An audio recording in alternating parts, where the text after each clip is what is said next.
Bismillahirrahmanirrahim. A'udzubillahi minasyaitonirrajim. Bismillahirrahmanirrahim. Assalamualaikum warahmatullahi wabarakatuh. Alhamdulillahirabbil alamin wa bihi nasta'inu ala umuri dunya waddin. Wassalatu wassalamu ala asyrafil anbiya'i wal mursalin wa ala alihi wa ashabihi ajmain, amma ba'du. Alhamdulillah anak-anak semuanya, yang pertama marilah kita ucapkan rasa syukur kita kehadirat Allah Subhanahu wa taala yang mana telah memberikan kita nikmat serta hidayahnya serta nikmat kesehatan juga hingga akhirnya kita masih diberikan kesehatan sampai hari ini ya. Baik, untuk mempersingkat waktu saya ucapkan selamat siang semuanya, tetap semangat ya.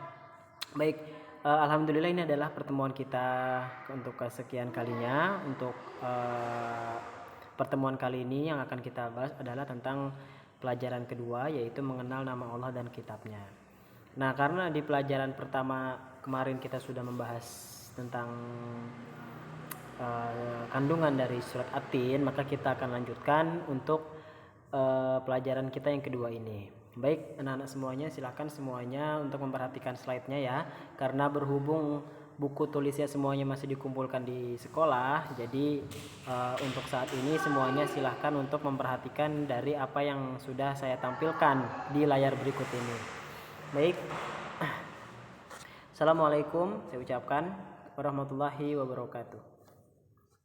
Nah, untuk pertemuan kali ini kita akan membahas tentang Tuhan ya.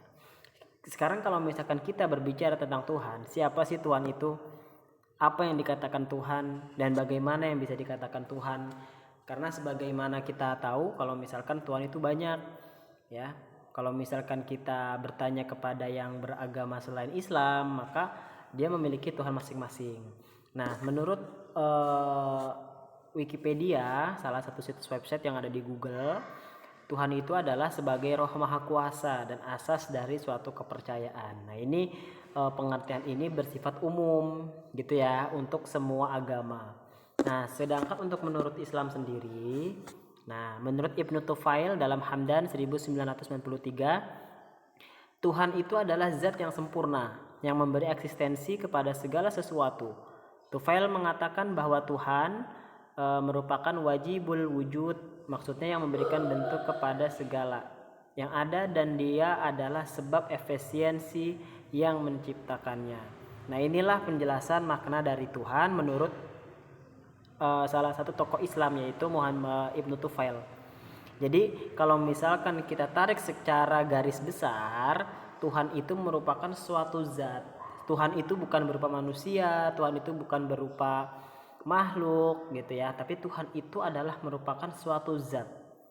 Zat yang seperti apa? Zat yang memberikan suatu eksistensi ya, yang dijadikan sebagai wajibul wujud dan kemudian kita jadikan dia sebagai asas kepercayaan. Seperti itu. Nah, inilah yang dinamakan dengan Tuhan itu sendiri. Makanya jangan sampai kita menyalahpahami makna dari Tuhan itu sendiri. Dan apalagi kita yang beragama Islam, kita yang memiliki Tuhan, maka kita juga harus bisa, kita harus mampu, kita harus mengetahui sebenarnya apa makna dari Tuhan itu sendiri. Kita lanjut ya. Nah, dalam Islam itu disebut dengan Allah. Jadi kalau misalkan kita berbicara tentang Tuhan, Tuhan itu dikatakan umum. Tidak, kita belum menemukan Tuhannya itu Tuhan yang seperti apa gitu. Tuhan yang bagaimana. Nah, kalau untuk menurut agama Islam sendiri, maka Tuhan ini disebut dengan Allah. Berbeda lagi dengan agama-agama lainnya. Seperti itu. Nah, di kelas 5 ini yang akan kita pelajari ada 4. Apa sih 4 ini sebenarnya? Nah, sebagaimana yang kita tahu bahwasannya yang namanya Allah dalam ajaran Islam ya, Allah itu adalah satu zat. Nah, sekarang bagaimana kita bisa mempercayai bahwasannya Allah itu benar-benar ada? Allah itu benar-benar memiliki suatu persepsi yang bisa menciptakan alam semesta.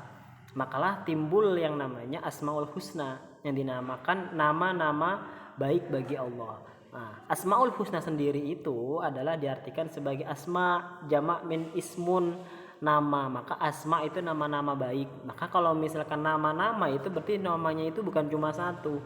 Allah itu zatnya, tapi namanya itu banyak, ada 99.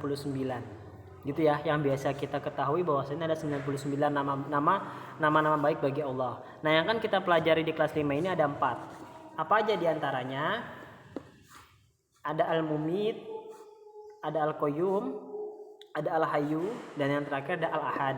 Ini adalah 4 poin yang akan kita pelajari di kelas 5 ini. Setelah ini kita akan mengetahui apa sih diantara keempat ini, bagaimana maksudnya, kemudian implementasi atau contoh perilaku yang bisa kita jadikan sebagai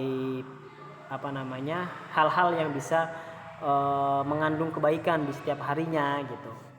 Nah, penjelasan maknanya dulu, kita harus mengetahui maknanya sebelum kita bisa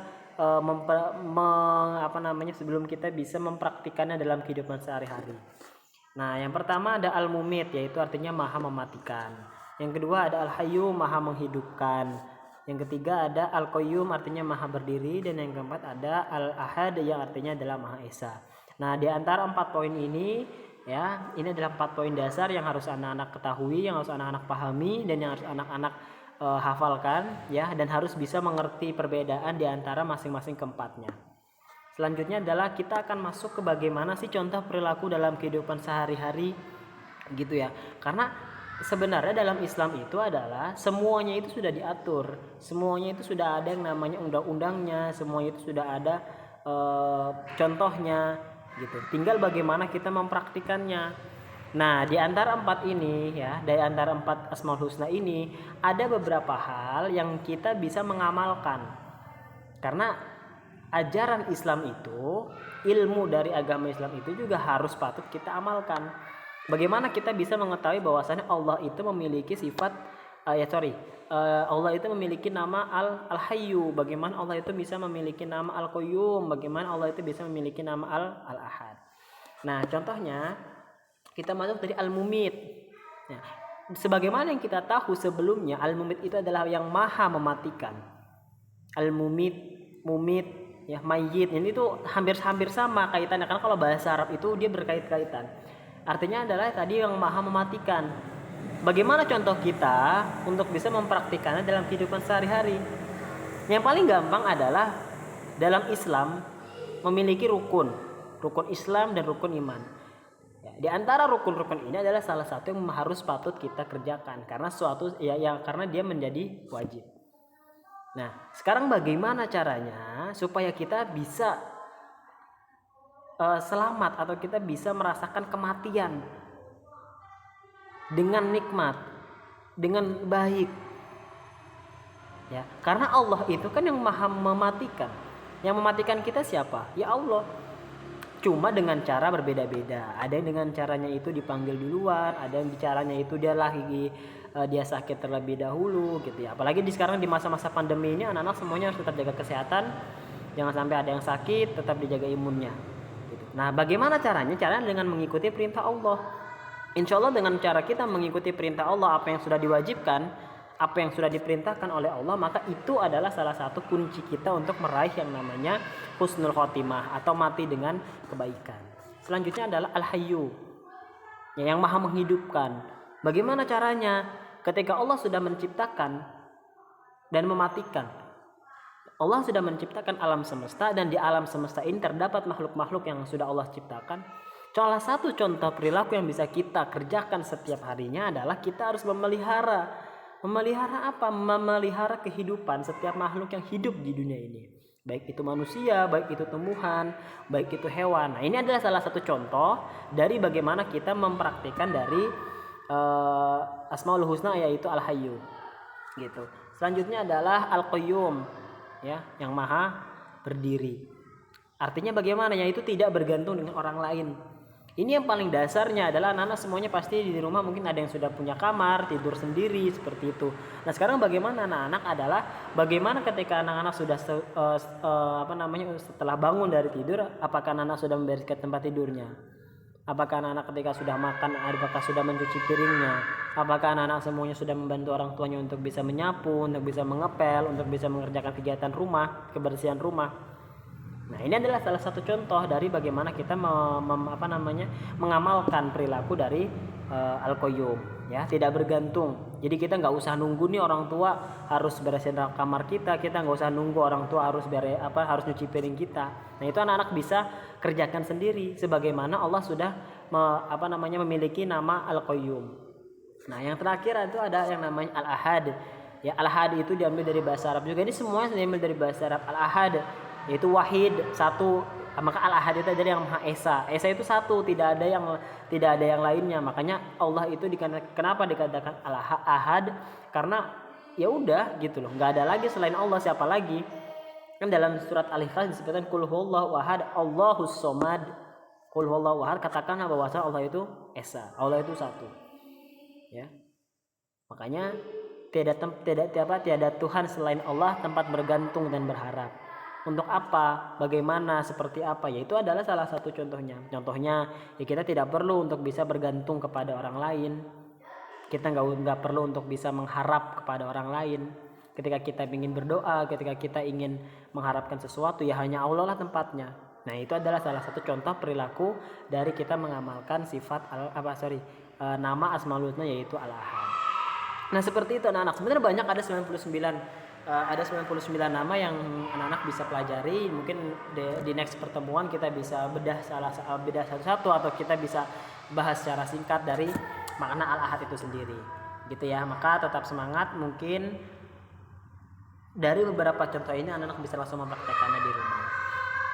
Nah itu aja ya untuk pembahasan kita minggu ini, karena untuk karena waktunya nggak nuntut juga untuk kita bisa membahas tentang kitab-kitab. Insya Allah di next pertemuan kita akan membahas tentang kitab-kitab.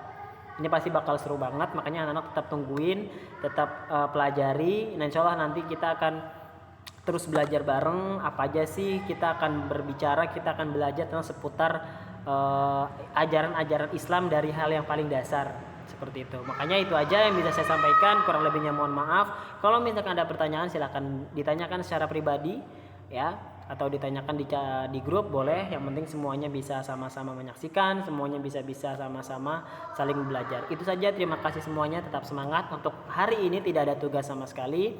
Silakan yang belum mengirim surat Atin ya, ataupun tugas yang sudah saya sampaikan di beberapa pertemuan kemarin, silakan dikumpulkan, jangan lupa. Dan untuk buku tulisnya bisa diambil hari Jumat ya, hari Jumat ini, minggu ini silakan diambil di sekolah. Itu saja, terima kasih semuanya. Kurang lebihnya saya mohon maaf. Wabillahi taufiq wal hidayah. Wassalamualaikum warahmatullahi wabarakatuh. See you untuk pertemuan selanjutnya. Terima kasih.